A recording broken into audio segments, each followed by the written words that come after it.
الفاتحة.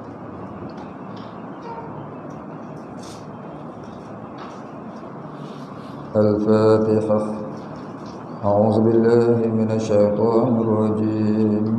بسم الله الرحمن الرحيم. الحمد لله رب العالمين الرحمن الرحيم مالك يوم الدين إياك نعبد وإياك نستعين اهدنا الصراط المستقيم صراط الذين أنعمت عليهم غير المغضوب عليهم ولا الضالين. بسم الله الرحمن الرحيم. الحمد لله رب العالمين والصلاة والسلام على أشرف الأنبياء والمرسلين وعلى آله وصحبه أجمعين. رب اشرح لي صدري ويسر لي أمري واحلل عقدة من لساني يفقه قولي ولا علم لنا إلا ما علمتنا إنك أنت العليم الحكيم. رضينا بالله ربا وبالإسلام دينا وبمحمد نبيا ورسولا. اللهم اجعلنا من التوابين واجعلنا من المستغفرين واجعلنا من المتطهرين واجعلنا من الموحدين واجعلنا من المهتدين واجعلنا من المخلصين له الدين واجعلنا من العارفين واجعلنا من عبادك الصالحين واجعلنا من المتقين. اللهم أحينا بحياة العلماء وأمتنا بموت الشهداء. اللهم بارك لنا في هذه الشهر رمضان. وصلى الله على سيدنا محمد وعلى آله وصحبه أجمعين والحمد لله رب العالمين. Kita sambung muka surat 25.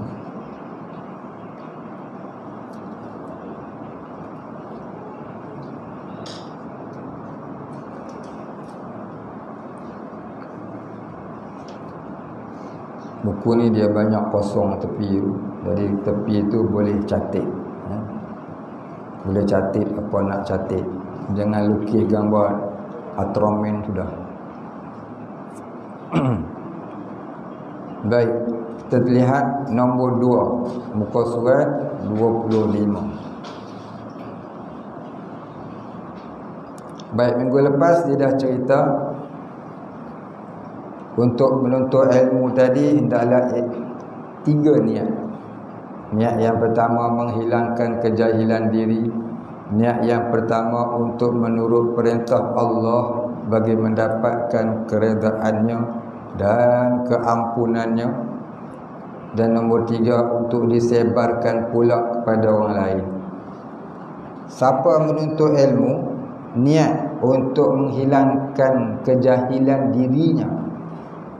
Siapa menuntut ilmu dengan niat untuk menghilangkan kejahilan dirinya dan dia faham ilmu yang dia belajar itu, setiap kali dia belajar itu dapat 500 darjat.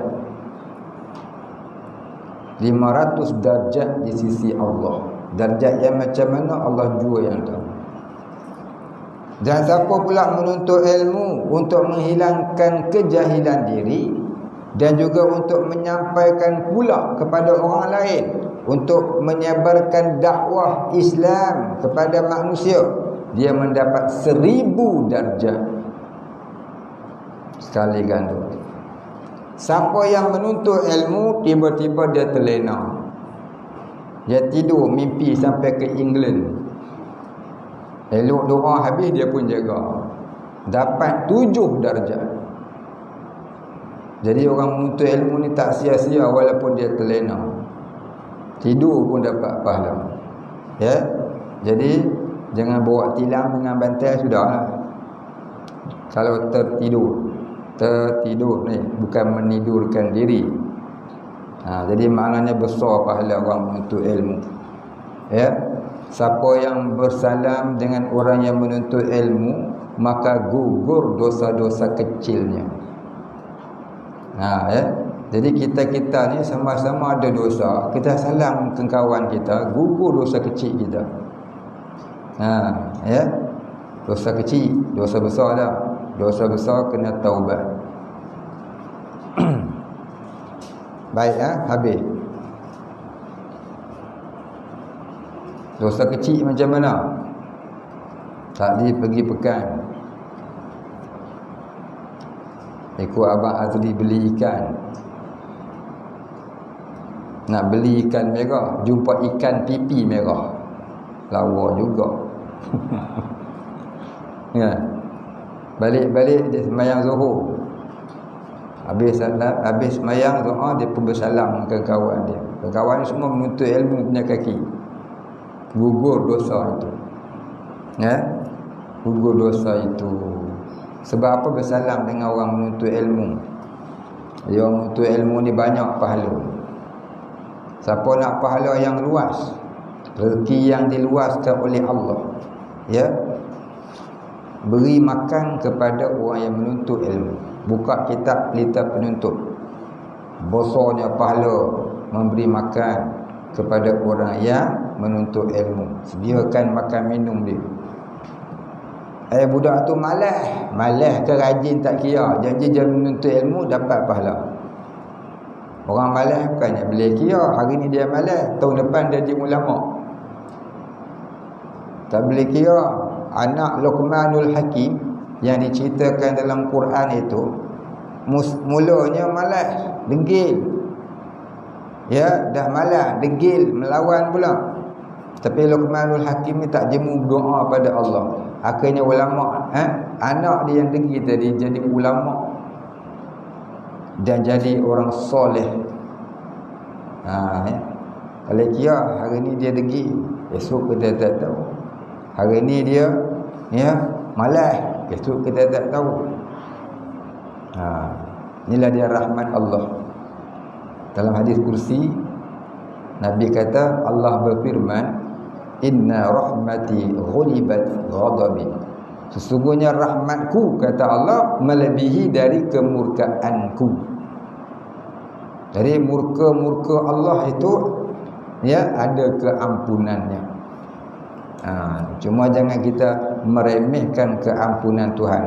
Macam mana meremehkan? Tak apalah, tua besok taubatlah. Ini meremehkan. Dan kita tua. Baik. Kita sambung Nombor 2. Dan kita nak belajar, nak menuntut ilmu ni, ilmu apa yang paling penting? Yang ni kita kena sadar diri. Kita kena tahu apa yang paling penting ilmu untuk kita belajar. Mempelajari ilmu fardu ain terlebih dahulu sebelum ilmu-ilmu yang lain, atau bersamaan mempelajarinya. Nak belajar ilmu doktor, nak belajar ilmu engineer, nak belajar ilmu apa pun boleh, dengan syarat dia dah belajar ilmu fardu ain.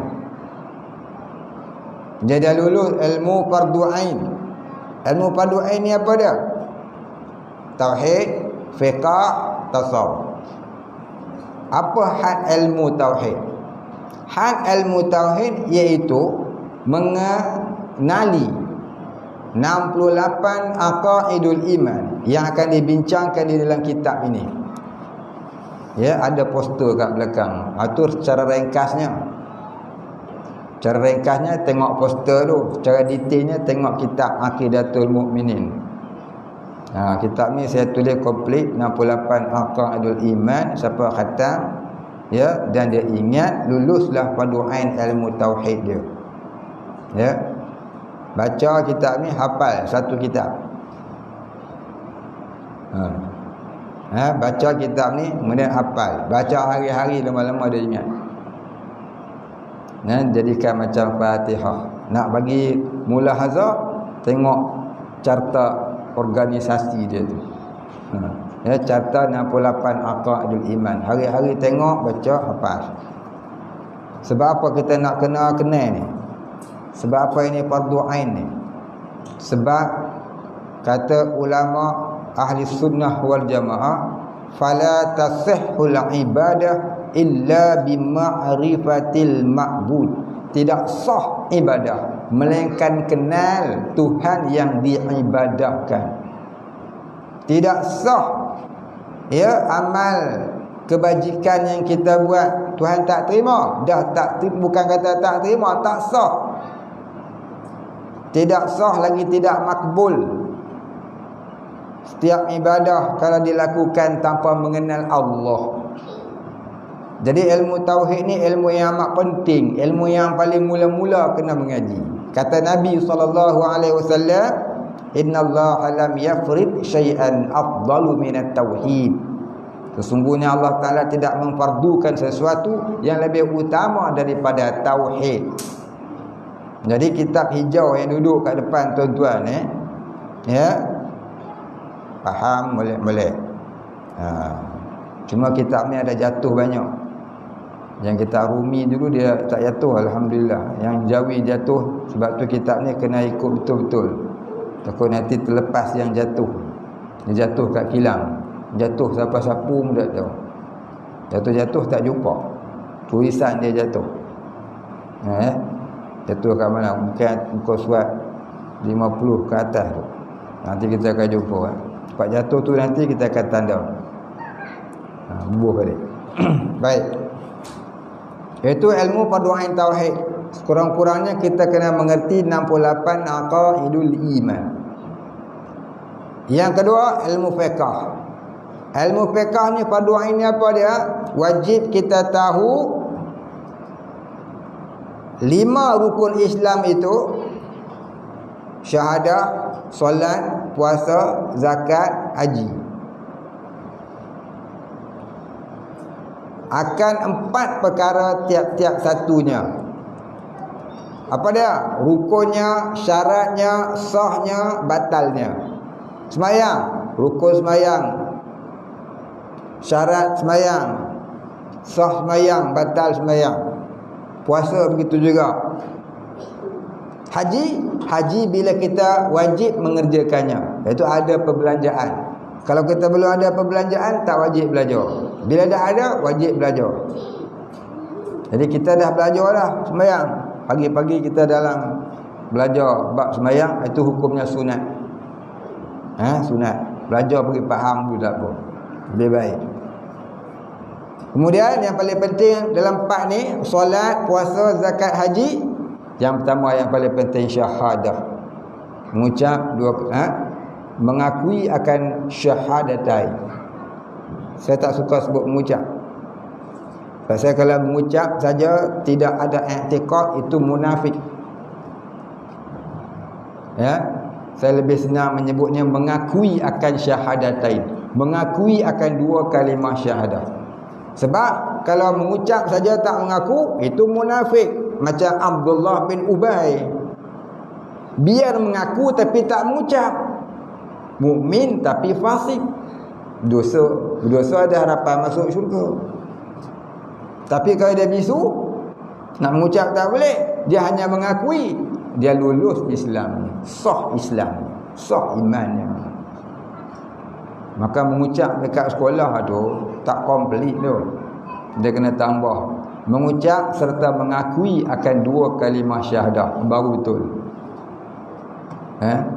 Kalau kata mengucap saja, jadi Abdullah bin Ubay. Abdullah bin Ubay di depan Rasulullah dia mengucap. Abdullah bin Ubay dan 300 rakannya depan Rasulullah, mereka mengucap asyhadu an la ilaha illallah wa asyhadu anna Muhammadar Rasulullah. Tapi bila dia balik kepada kaum puaknya, innama nahnu mustahzi'un. Kami hanyalah memperolokkan Muhammad. Kami hanya mempermainkan Muhammad. Inna ma'akum. Sungguhnya kami bersama dengan kamu. Inilah dia perangai orang munafik. Jadi jangan mengucap saja jadi grup WhatsApp Abdullah bin Ubay. Jadi kita tambah sikit. Rukun Islam yang pertama, mengucap serta ikrar akan 2 kalimah syahadah. Baik. Itu fiqh. Tiap-tiap perkara yang kita nak buat, kita nak berniaga umpamanya, kita kena tahu rukun, syarat, sah dan batal dia. Kita nak jadi kontraktor, kita kena tahu rukun, syarat, sah dan batalnya. Kita nak buka supermarket, ya, kita nak buka gedung bangunan tertinggi di dunia. Ya, duit banyak sangat, nak berniaga, kena tahu rukun, syarat, sah dan batalnya, bukan kerana bermegah-megah. Baru sah kita punya mata pencarian. Nak kerja apa? Kerja cikgu, kerja doktor, engineer, askar, polis, apa lagi? Kita kena tahu rukun, syarat, sah dan batalnya. Tidak kita duduk dalam dosa. Ya? Baik. Dan tasawuf. Apa dia fardu ain tasawuf? Fardu ain tasawuf iaitu wajib kita tahu 3 perkara. Yang pertama, takhalli. Yang kedua, tahalli. Yang ketiga, tajalli. Yang pertama, takhalli. Lam ya, takhalli. Apa dia takhalli? Takhalli maknanya mengeluarkan segala sifat mazmumah dari dalam hati. Dan kita wajib tahu sekurang-kurangnya 10 sifat mazmumah yang duduk bertapa dalam hati kita. Apa dia sifat mazmumah? Sifat terkeji, sifat tercela. Apa dia? Yang pertamanya jahil. Jahil itu sifat mazmumah, wajib dihilangkan dengan menuntut ilmu. Yang kedua, melambatkan taubat. Yang ketiga, berkekalan di dalam dosa serta gembira, seronok dan lazat mengerjakannya.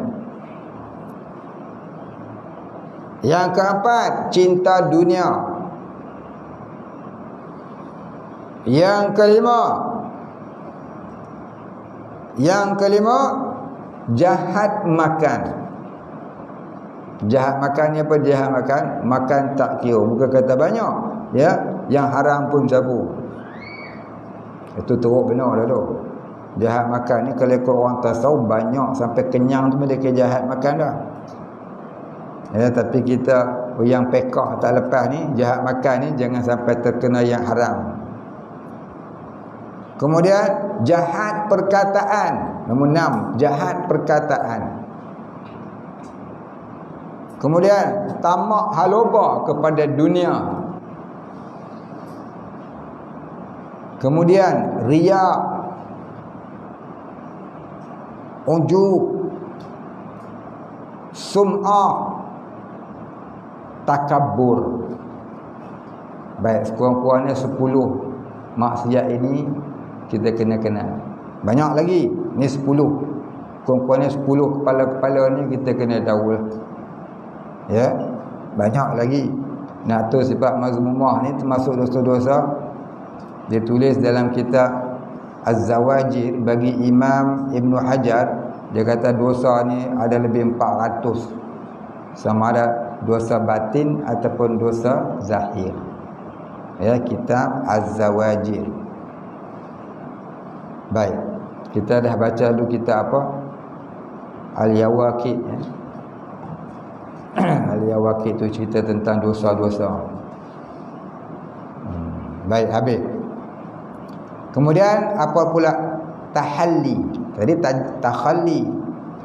Tahalli mengosongkan hati dari perkara selain Allah. Yang ni perlu kepada guru mursyid. Ini perlu kepada guru mursyid, mengosongkan hati daripada perkara selain Allah. Mengeluarkan sifat mazmumah itu boleh diusahakan sendiri, tapi nak mengosongkan hati daripada barang selain Allah itu kena guru mursyid, membimbing jiwa. Dan yang ketiganya tajalli. Apa dia tajalli? Tajim lam ya, tajalli.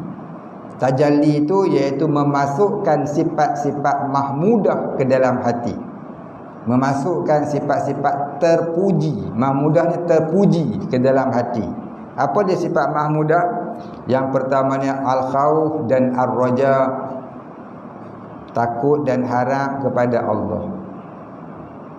Ya, yang pertama takut dan harap kepada Allah. Yang keduanya sabar. Tolonglah tulis, jangan malas sangat nak tulis. Esok tak reti. Duduk pondok 10 tahun, balik-balik sifat mazmumah. Apa dia mazmumah? Tak pernah dengar. Tulis. Yang pertama tadi sifat mahmudah apa dia? Al-khauf dan ar-raja, iaitu takut dan harap kepada rahmat Allah. Yang kedua, zuhud. Apa dia zuhud? Mencari cinta Allah, meninggalkan cinta dunia. Itu zuhud. Mencari cinta Allah, meninggalkan cinta dunia. Dunia ni lagi dicinta, lagi dia lari. Tapi bila kita cuba mencari cinta Allah, dunia tu datang tanpa dicari. Tinggal olehmu akan cinta dunia, maka dunia akan mengejarmu, kata Syekh Abdul Qadir Jailani. Syekh Abdul Qadir Jailani taklah kaya, dia cuma ada 99 kapal kargo. Kita baru kerja dekat kargo, beli kereta apa hutang, beli rumah apa hutang, tu pun belagak, mayang Jumaat pun tak pergi, mayang Zuhur pun tak ada. Dia rasa dia kaya. Gaji baru 15,000, bukan sejuta pun. Ini Syekh Abdul Qadir Jailani, dia ada 99 kapal kargo, kapal perdagangan. Banyak mana ya. Pelopor ilmu tasawuf mazhab kita Ahlussunnah wal Jamaah, Syekh Junaid Al-Baghdadi rahimahullahu taala wa qaddasallahu sirrah. Dia ada beberapa kapal perdagangan dan kapal untuk mengerjakan dakwah. Tu dia. Kapal. Kita air kepal. Air kepal pun tak ada. Air kepal pun kena beli kat orang. Tu pun degil kita. Nampak Jadi Syekh Junaid Al-Baghdadi tadi, kat mana dia singgah, dia akan menyebarkan dakwah dan dia akan buat satu madrasah dan musalla untuk orang mengaji. Ini Syekh Junaid Al-Baghdadi, pelopor ilmu tasawuf Ahlussunnah wal Jamaah. Ni orang Wahabi marah sangat dekat orang tasawuf ni. Dia berapa sekolah dia, berapa masjid dia buat, dia lawan orang. Baik, itu yang kedua. Yang ketiga, sabar. Ini sifat, memasukkan sifat tahalli tadi, tajalli. Memasukkan sifat mahmudah ke dalam hati. Sifat mahmudah ada 10 sekurang-kurang wajib kita tahu. Yang pertamanya al-khauf dan raja, takut dan harap kepada Allah. Yang kedua zuhud. Yang ketiga sabar. Yang keempat syukur. Tulis. Yang keempat syukur. Yang kelima ikhlas. Yang keenam tawakal. Yang ketujuh fakir ilallah. Fakir, harap. Fakir ni penuh tumpuan mata hati kepada Allah. Tu kata fakir ilallah. Penuh tumpuan mata hati kepada Allah. Fakir. Yang ke-8, redha dengan takdir Allah. Yang ke-9, mahabbatullah, kasih kepada Allah. Ni yang kita baca dalam Sofi semalam. Apa maksud kasih kepada Allah?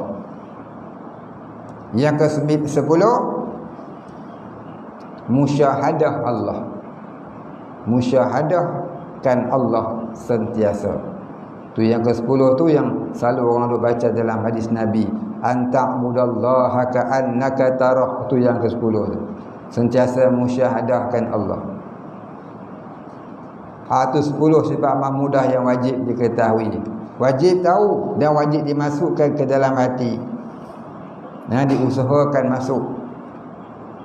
Memasukkan tu hanyalah kerja Allah Ta'ala. Berusaha untuk memasukkan tu, ini wajib ke atas kita. 10 tadi apa dia? Saya baca balik, cuba tengok ada tertinggal tak? Yang pertama, takut dan harap kepada Allah. Yang kedua, zuhud. Yang ketiga, sabar. Yang keempat, syukur. Yang kelima, ikhlas. Yang keenam, tawakal. Yang ketujuh, fakir. Yang ke-8 redha dengan takdir Allah. Yang ke-9 mahabbatullah. Yang ke-10 musyahadah. Musyahadah ni apa? Sentiasa ingat Allah. Sama ada dalam duduk, berdiri, berjalan ataupun berbaring. Surah Ali Imran ayat 190 191. Itu dia nombor 10. Baik, itu fardu ain tasawuf. Cuba kita lihat kita dah lulus atau belum. Kalau belum, wajib kita laksanakan. Jangan duk mengaji ilmu lain dulu, haram. Mendahulukan fardu kifayah sebelum fardu ain hukumnya haram. Melainkan berserta, sama-sama. Fardu ain pun belajar, fardu kifayah pun belajar, yang sunat pun belajar.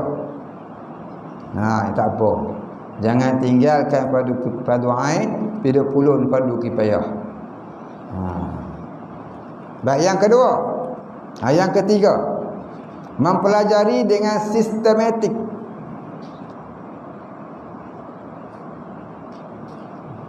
Tu bacanya sistematik tu. Jangan duk baca sisat mati. Sistematik. Apa sistematik? Iaitu ikut peraturan dan bersungguh-sungguh pengajian secara formal. Kita kena satu-satu ngaji, satu kitab ngaji biar habis. Dengan mengaji setengah pergi ngaji tempat lain pula. Satu kitab tak habis pergi ngaji tempat lain. 1 tahun 10 sekolah pula. Sebulan ni. Mari bulan 11 balik kampung tak mau ngaji dhamma. Pasal apa? Dah alim jauh. Kurang-kurang satu tempat pengajian duduk 3 tahun paling kurang. Paling kurang satu tempat pengajian kita duduk 3 tahun duduk saja lah. Tak duduk sambil mengaji lah. Duduk tak jadi. Duduk 30 tahun tak jadi. Duduk Jadi kena duduk sambil belajar. Belajar kena ada sistematik. Tauhid, fiqh, tasawuf, nahwu, saraf. Kemudian Quran tajwid.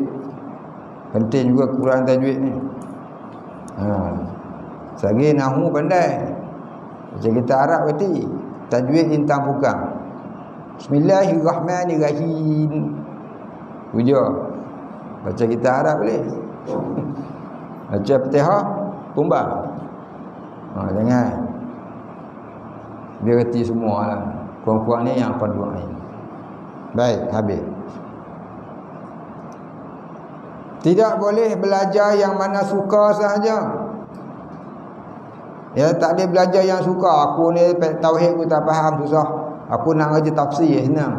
Orang lain dia tu. Orang lain ni suka mengaji hadis tafsir. Tauhid fiqh tasawuf tak mengaji. Mengaji tafsir. Lepas tu tafsir pakai akal. Mengaji hadis. Lepas tu syarah pun pakai akal. Jadilah Abdul Wahhab. Inilah yang ada hari ni. Jadi nak mengaji tafsir, nak mengaji hadis, kena ada tauhid, fiqh, tasawuf dulu. Untuk faham apa yang nak ditafsirkan oleh mufassirin dalam kitab tafsir yang kita belajar.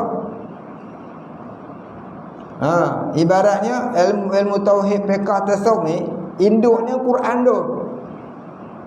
Kita nak faham induk, kena mengaji ilmu bawah-bawah dulu, alat-alatnya dulu. Ini mualaf tak faham tu pergi mengaji Hindu. Ibarat dia gini lah kan. Dia nak ambil calon tu nak jadi PM. Jadilah YB dulu. Dah aku nak jadi PM terus.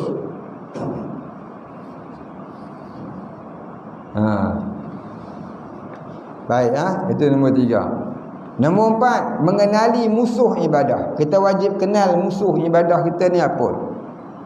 Kita nak ibadah rasa malas, rasa segan, rasa itu, rasa ini, seberat. Maka kita kenal musuh ibadah ni ada 4. Ini kata Imam Ghazali ni. Saya cedok kitab Imam Ghazali. Musuh ibadah tu 4. Yang pertama dunia. Tengok ada tu dia apa? Dunia nombor 1. Nombor 2 makhluk. Makhluk ni apa dia? Manusia. Kawan kita. Kita nak mengaji, dia ajak kita pergi pampel. Kita nak kerja pondok, dia kata jom kita pergi kerja. Kita kerja sana kat mana? Hilang jenis tau. Dia pergi gaji 1 hari 3,000. Kita pun terbalik biji mata, tak jadilah pergi pondok. Pergi kerja. Sehari 3,000. Pasal apa? Terpengaruh dengan makhluk kawan kita. Yang ketiganya nafsu. Nafsu ni apa nafsu? Nafsu ni duduk dalam diri kita secara gaib. Ada 4 perkara yang duduk dalam diri kita, Allah jadikan dia secara gaib. Apa dia? Ada 4 perkara yang Allah jadikan dalam diri kita secara gaib, hanya Allah yang tahu. Manusia tak tahu hakikatnya. Yang pertama roh. Yang kedua qalbu. Yang ketiga nafsu. Yang keempat akal. Roh, qalbu, nafsu, akal. Roh ni kata ulama tasawuf dia berada di daerah paru-paru. Kata ulama tasawuf. Qalbu yang orang Melayu kata hati tu, iaitu dia berada di dalam daerah jantung. Jantung. Ya, jantung itu tempat mengepam darah. Itulah. Ya, jantung itu ibaratnya istana qalbu. Qalbu itu duduk secara gaib dalam jantung. Kalau baik qalbu itu, baiklah seluruh jasad kata Nabi. Kalau jahat qalbu itu, maka jahatlah seluruh jasad. Tu orang panggilnya qalbu. Melayu panggil hati. Bukan hati sekeping darah tu. Yang tu dinamakan kabad ataupun kabdun dalam bahasa Arab. Yang tu tak apa. Yang tu dia tak ada apa. Hati tu dia cuma menguatkan imun badan. Kalau potong buang pun dia masih hidup. Jantung kalau buang habis hidup. Passway. Faham? Jadi bukanlah sekeping hati dibawa berlari tu. Sekeping hati tu dibawa berlari, bawa pergi lari mana-mana, tak apa, hidup lagi, jantung dah ada. Maksud kata hati tu ialah dalam jantung. Ya, duduk secara gaib.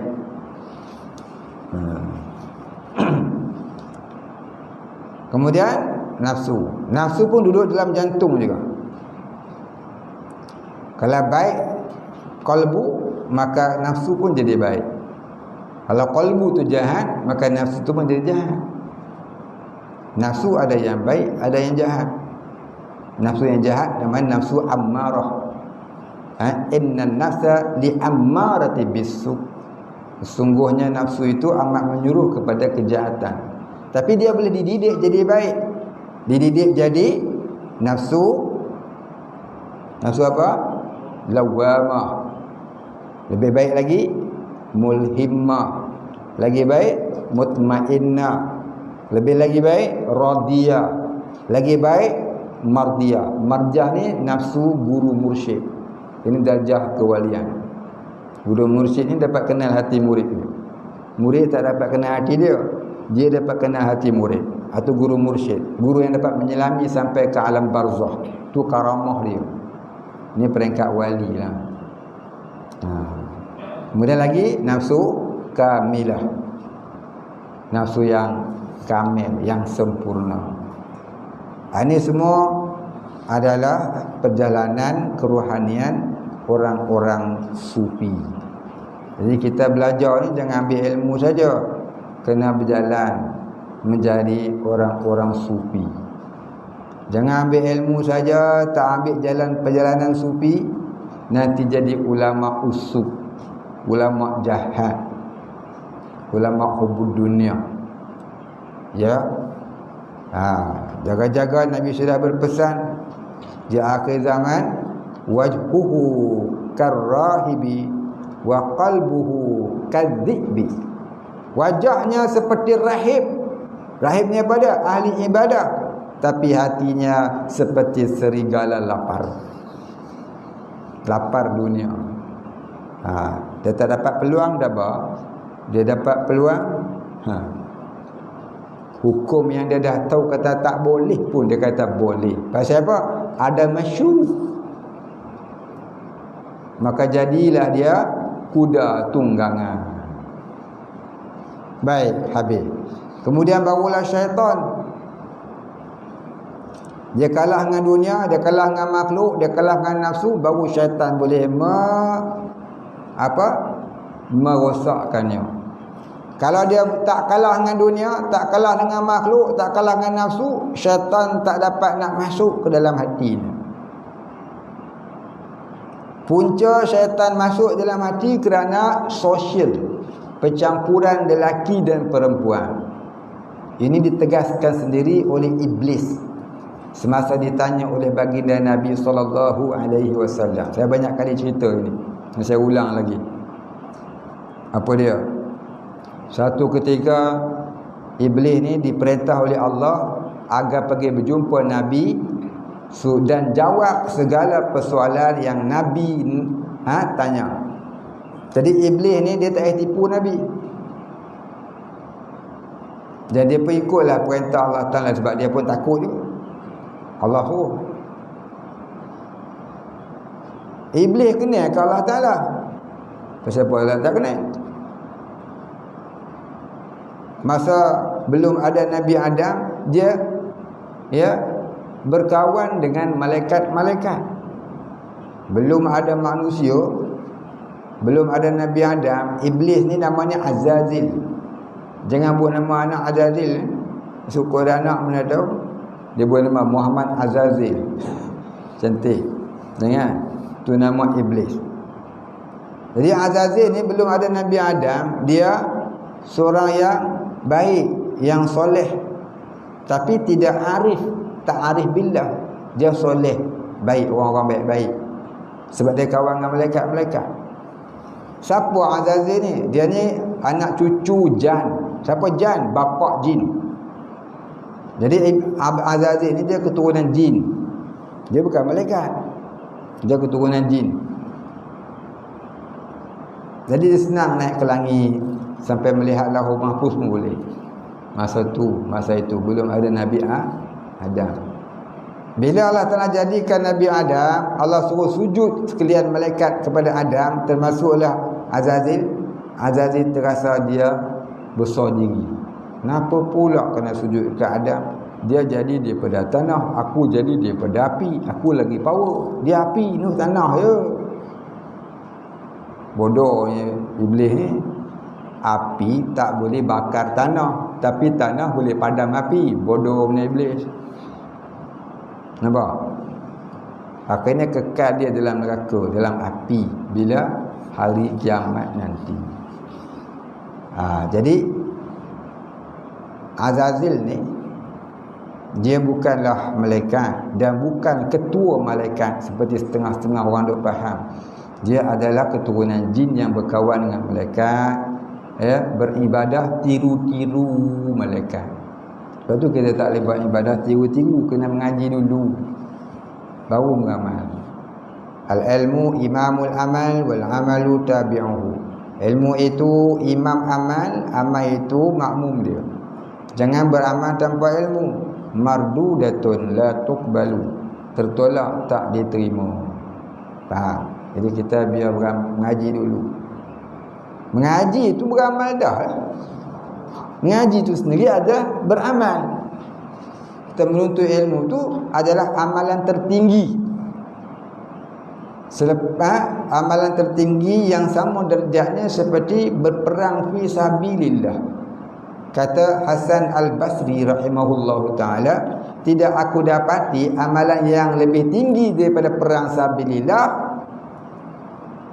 melainkan menuntut ilmu.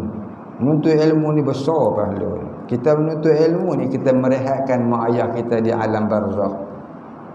Kita menuntut ilmu ni kita menenangkan mak ayah kita yang sedang berada di rumah, memurahkan rezeki mereka, merahmati kehidupan mereka, memberkati pekerjaan dan urusan mereka. Sebab tu jangan kita ni dah menuntut ilmu malas pula nak matlaah ilmu, nak mengapai ilmu. Kurang solat sunat tak apa, jangan langsung tak solat fardu. Kemudian jangan pula kita ni meremehkan ilmu. Ada orang tertipu dengan berzikir banyak, menuntut ilmu malas. Ini tertipu. Ramal rajin, bangun tahajud rajin, mayang duha rajin, bertasbih, bertahlil, baca Quran, tapi menuntut ilmu tauhid, fiqh, tasawuf malas. Ni namanya tipu daya. Tipu daya daripada syaitan. Nabi kata apa? Sayati zaman abidun jahilun. Akan datang di suatu zaman, mana tadi akhir zaman, ahli ibadah yang jahil. Ibadahnya rajin, tapi ilmu mengenai Allah ni tak ada. Nampak? Baik. Jadi kita kena tahu musuh-musuh ibadah. Habis sekat tu kita berhenti. Minggu depan kita sambung. Yang kelima, melaksanakan 7 mim dalam menuntut ilmu. InsyaAllah minggu depan kita sambung. Tolong tanda ya. Muka surat 26. Tanda. Ila akhirih wallahu a'lam. Al-Fatihah. A'udzu billahi minasy syaithanir rajim. Bismillahirrahmanirrahim. Alhamdulillahi rabbil alamin arrahmanir rahim maliki yaumiddin. Iyyaka na'budu wa iyyaka nasta'in. Ihdinas siratal mustaqim. Siratal ladzina an'amta 'alaihim ghairil maghdubi 'alaihim waladdallin. Bismillahirrahmanirrahim. Alhamdulillahi rabbil alamin. Wassalatu wassalamu ala asyrafil anbiya'i wal mursalin wa ala alihi wa sahbihi ajma'in. Allahumma ighfir lana dhunubana warhamna wa anta ghafurur rahim.